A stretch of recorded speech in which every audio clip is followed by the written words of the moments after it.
Can I take it back to you? You mentioned culture a while ago and the importance of culture. So, as somebody who's leading an organisation of 8,000 people in Ireland, how important is culture to you? How do you create and foster it in Google? Yeah, culture is such an important thing, and particularly as we have increased the size of the company over the past few years, we've been really aware of how you maintain a culture whilst continuing to hire thousands and thousands of people every year. And so, how do all of these new people coming in know what it means to be googly, or know what Google culture means? Like, what does it actually mean?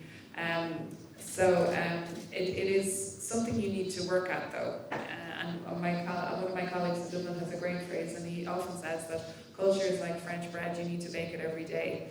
And I suppose the point there is that we can't just expect any workplace, but certainly the way we think about it, we can't just expect the culture to be there. You have to nurture it, you have to feed it, you have to see how it's evolving, you have to be listening for what's on people's minds, you have to be talking openly as leaders as to what the culture actually means on a day-to-day basis, and talk about a huge part of what we talk about is diversity, inclusion, respect, but what do they actually mean on a day-to-day basis? And as soon as our new Googlers come through the door, we start that conversation with them.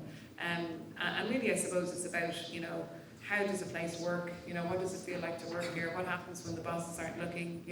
How do people work together? Do people really collaborate?